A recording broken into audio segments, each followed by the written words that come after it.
Hello, fellow traders. Today we're going to be talking about the latest news about inverted yield, the 10 years over 2 years, as well as Kevin Durant and how his comments relates to investing.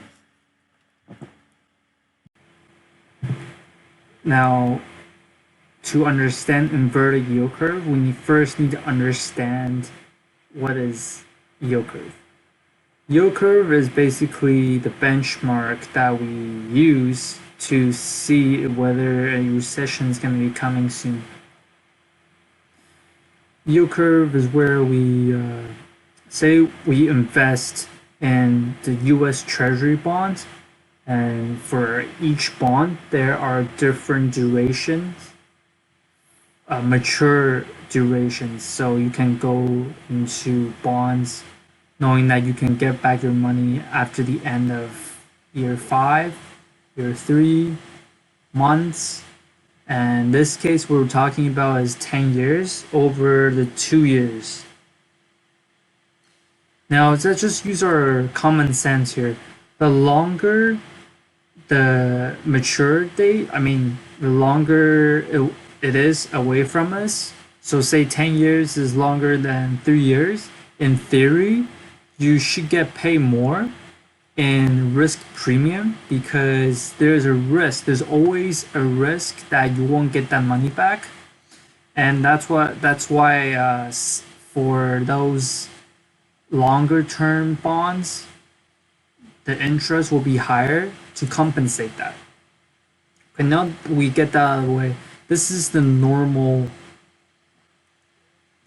thing to happen is the longer term has higher yield rate compared to lower term.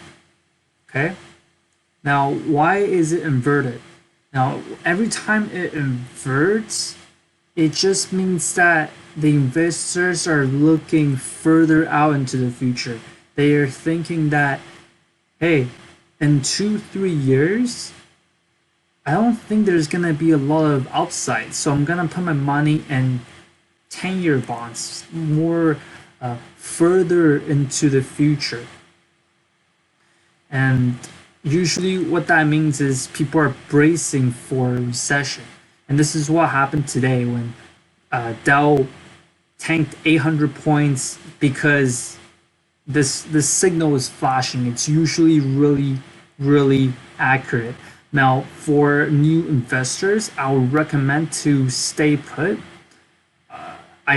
When yield curve happens, inverted yield curve happens, they don't happen immediately. The effect is not imminent. That's what I'm saying. Usually it takes around 6 months to maybe even up to 20 months for a recession to actually happen. So I've been stressing this: do not panic sell. If you already have position, do not panic sell.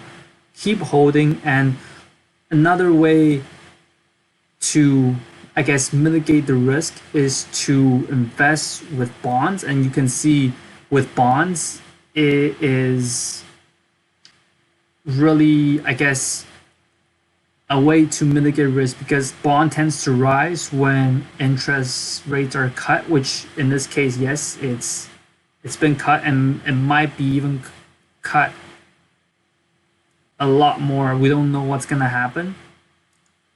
And right here, you can see that right here today, inverted 10-year under 2-year. All right, but like I said, either invest in bonds or invest in companies with strong financial strength.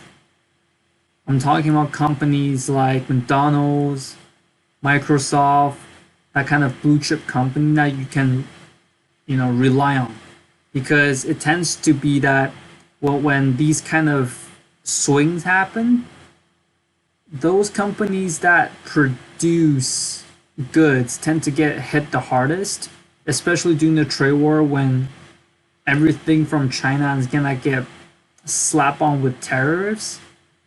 I would stay away from semiconductor industry, uh, Apple even, and decide to stick with software as a service company like Microsoft. And I truly believe that this is just a period where there's a lot of volatility. It's not going to last, and buy after the correction happened, which means when index falls around 10%, that's when you dive in. That's when you start putting your position in the market to get that gains. Now, the second thing I would like to highlight is the fact that Kevin Durant's comment, it really upsets me, but I want to look at the big picture here and sort of reflect on what it means for investing. How does sport relate to investing? And believe it or not, it really plays a big part in terms of selecting companies. Now, Kevin Durant, as you probably know, he's an NBA player, and he was injured during the final. And when asked about the fans that were laughing at him the other day, he was saying that the Raptors will probably never make it back to the finals again. Now, when being asked this kind of question, there are certain things that you say that's going to leave a really good impression on the public, and this is not the case. Right? He decided that, although Raptors as a team handled this very well, they're saying that Raptors will probably never make it back because of these few toxic fans. All right? That's like saying you getting badmouthed by a kid and you're hating all the kids in the world. It's like, it's ridiculous. That it doesn't make any sense. And why is this related to investing, you might ask? Well, you want to pick the company that handle this kind of situation well, right? So in this case, a good CEO, what can a good CEO say about this when being asked, right? A good CEO would say, I understand it was really unfortunate that it happens. And Raptors, I have fond respect for Raptors and their fan base, and I really appreciate the fans who keep supporting me. And I believe that those fans' reaction, it was just due to the heat of the moment. Everyone was excited, and I understand that. You see, when you compare the two side by side, what I just said to what he actually just said, it, it makes the latter more approachable, right? More likable. You are able to, if you're really deciding to put money, investing those two, based on those two responses, you pick the latter, right? It's like, it's really common sense. So it makes sense that a lot of high ESG score company, so company like Microsoft and I believe Cisco, they all have high ESG score. So ESG score is broken down into environment, social, and governance. So if all of these scores, they're high, those companies won't usually be that bad, because it's, first of all, it's doing good for the environment, and it's got good governance, and pretty much people respect you because you treat the employees well, you treat each other well, and yeah, you're making positive changes throughout the world. But Kevin Durant, if he's a CEO, I don't know if I will actually put my money in his company, just because the fact that he's making news out of no news. This could have just been handled, you know, like nothing. You just say some positive things. You don't actually have to think that way.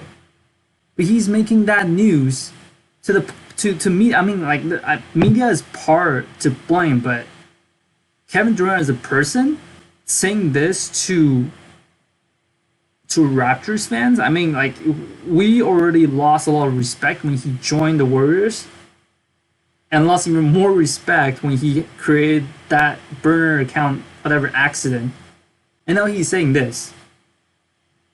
How can you have respect for this kind of person when he if he just keep making news out of no news?